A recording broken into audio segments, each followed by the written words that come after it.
Hey, Anthony Manganello here with Lesson 3 for your Debt-Free Academy Protege course. Now in this lesson, we're going to take a look at one of the most commonly accepted financial success strategies. It's being taught by almost every financial guru out there. Pay yourself first. And I use the term success here rather loosely, and you'll see why in just a few more moments. First, let's take a look at where this strategy comes from. Now the pay yourself first concept comes from a story written by a man named George S. Clason. Now in the late 1920s, he wrote a story called The Richest Man in Babylon. And the moral of that story was that by paying yourself first, you'd virtually guarantee a successful financial future. Now on the surface, this does make a lot of sense. After all, you're the one working like a dog to bring home the bacon, so why shouldn't you pay yourself first after all that blood, sweat, and tears, right? Now what Clason was essentially teaching is that there are two principles at work when it comes to money. They are, you can work for money, and this is probably where you are right now, or money can work for you, and this is where you want to be. And this is where I want you to be too. Now, in the story, a sage named Akrad teaches two lowly workers how he amassed his wealth.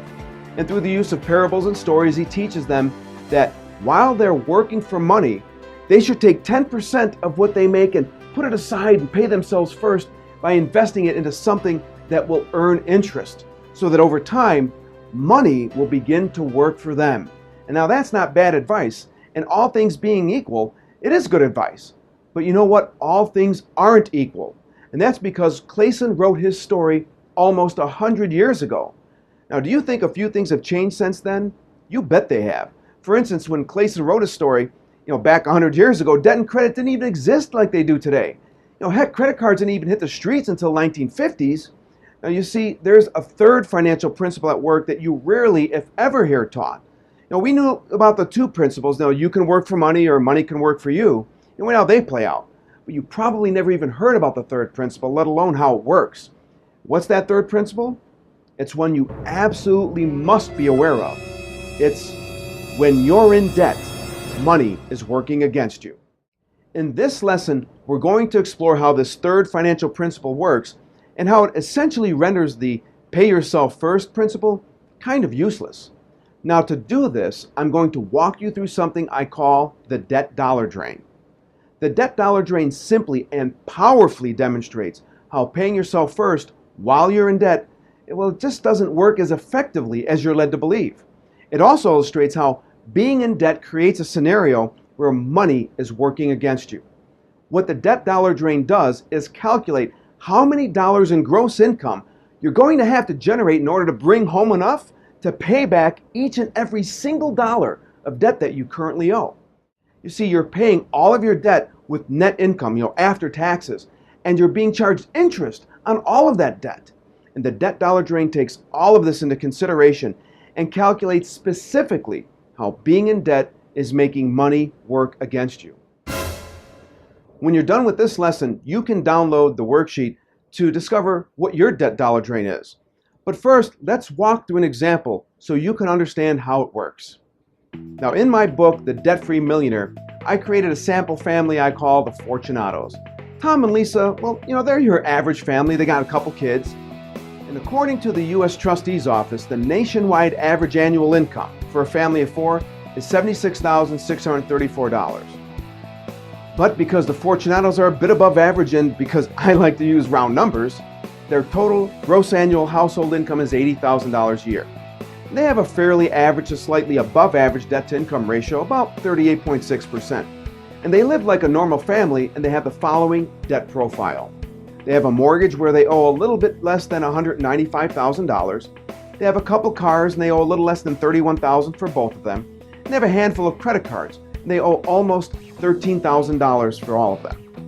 When you total up their monthly debt payments, you get a total of $2,575 a month they have to pay for all of these bills. Now let's see what the Fortunatos have to pay all of these bills with. Now remember, their gross annual income is $80,000. Now if their income tax liability is an average 31%, 28% federal and 3% state, they bring home about $55,200 a year or $4,600 a month. And it's that $4,600 they use to pay their total monthly debt service payments of $2,575. Now, if they're practicing the pay yourself first principle we're talking about, they're taking $460 a month and they're socking it away. Not bad, right? That means they have about $1,500 a month to pay all of their living expenses like food, utilities, haircuts, gas for both cars, birthday presents, Christmas funds, vacation funds, you get the picture. And since they're socking away $460 a month and they're spending the rest to have a life, well, they can only make the required minimum monthly payments on all of their debt because there's nothing left over to apply additional towards their debt. Now let's see what that looks like. A 30-year mortgage will require 360 payments of $1,335 or $480,600 in total payments. Their 2 car payments are for 5-year loans or 60 payments of $838 or $50,280. Credit card payments, well, they're a bit tricky because they're a different kind of debt. And when you make a payment, a portion of that payment goes towards the interest and the rest goes towards lowering the balance. Then, the next month, your payment is calculated on the balance at that time. And if the balance is lower, the payment for the billing cycle is also lower. Like I said, it's a bit tricky. For now, let's assume they just keep making the minimum required payment each month. Doing that would mean it would take about $31,417 in total minimum payments to pay off all of these credit cards. When you add up all of their payments, the grand total is $562,297. Your personal numbers are probably different, maybe a little more, maybe a little less. But let's keep this simple and imagine that these are your numbers. Now let me ask you a rather important question. When you're making all of those payments totaling well over $500,000, what kind of income are you making those payments with? The answer to that question is net income. The next question is how much gross income do you have to generate to bring home the $562,297 to make all those payments with? Remember, it's a fairly average tax bracket, 28% federal and 3% state for income taxes. And that means your bring home pay is 69% of your gross pay. Now here I go again, working the numbers. And now it's time for my obligatory statement regarding how important it is for you to understand how they work. Because if you don't, you'll continue to follow the conventional wisdom that we've been talking about and never achieve your financial goals, your personal wealth potential. Okay, let's get back to the numbers. To determine how much gross pay you'd have to earn to bring home $562,297 that you'll be making all of those payments with, the equation looks something like this.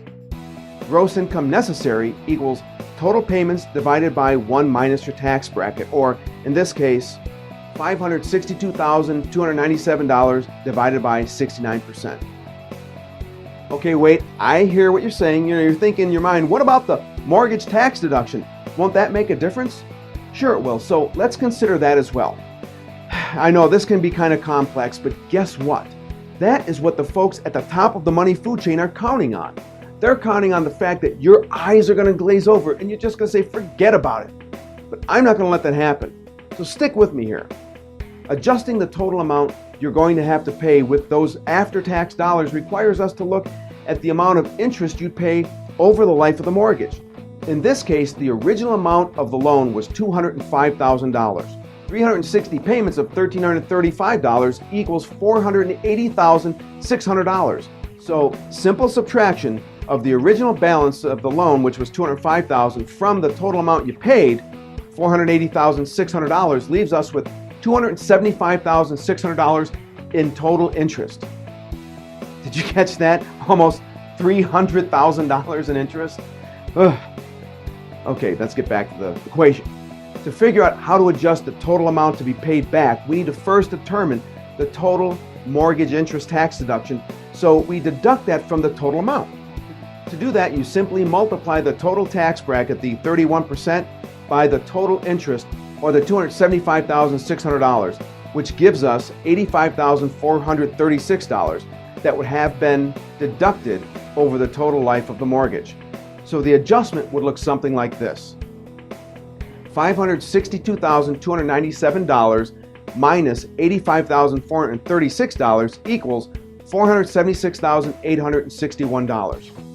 And when all of this is said and done, the total amount of payments for all of that debt would be $476,861 that you'd have to make with after-tax or net income.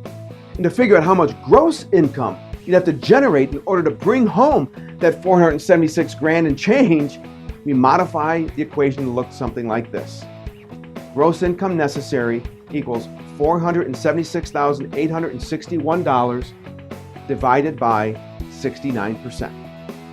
The gross income you'd have to generate to bring home that $476,000 and change is $691,103. That's almost $700,000. Now, I know you've probably never really thought about it like this before, right? And that's why it's so important that you understand how these numbers work, because when you don't, you wind up like everyone else, broke. Now remember, we've been doing all of this math because I'm showing you why paying yourself first isn't the best strategy. And I mentioned that it's because the financial philosophy comes from the story The Richest Man in Babylon, which was written almost a century ago by a guy named George S. Clason. And that when he wrote that story, debt and credit as we know them today didn't even exist.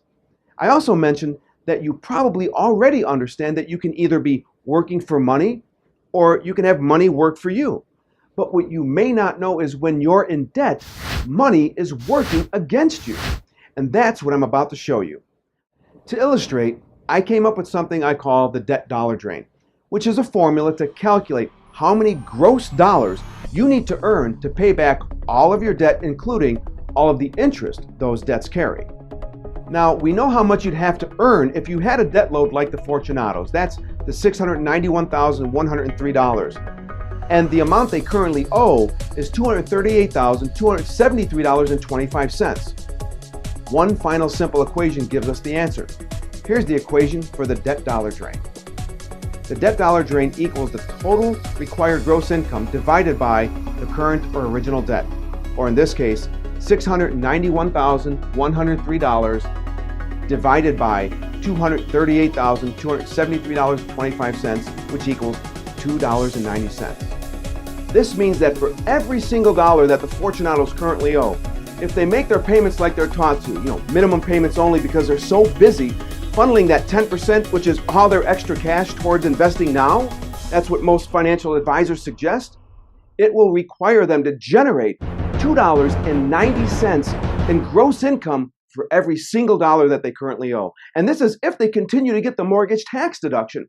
If that deduction goes away, like some people think, that $2.90 skyrockets up to $3.42.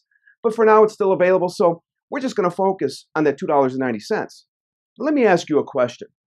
What would happen if you were on a treadmill that was moving backwards at 2.9 miles per hour, and you were only moving forward at 1 mile per hour? What would happen?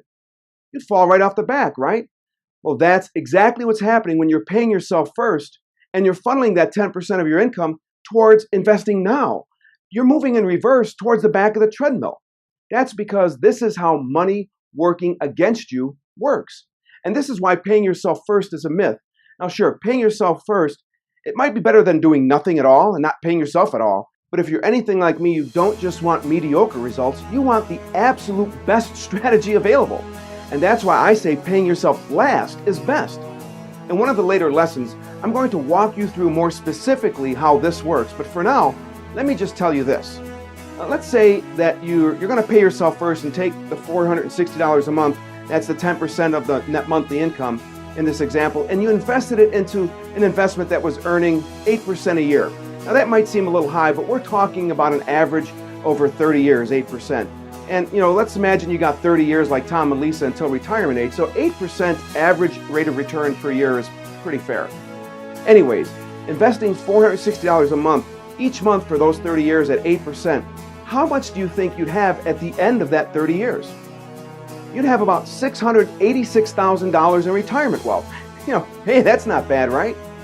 This is what paying yourself first would generate in this example. But what if you paid yourself last? I mean, what kind of results would that generate? Let's take a little peek. Now, by paying yourself last with these numbers, and by that I mean you focus on paying off all of your debt, including your mortgage first, which I'll show you later how you can do, and really, it can be done in just a handful of years.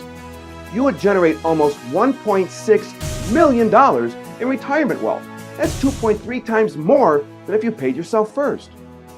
Now, I know what you're thinking.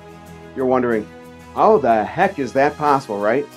Well, I'm here to tell you that it is, and I'm going to show you that it is with you and your numbers in the second half of your Protege course.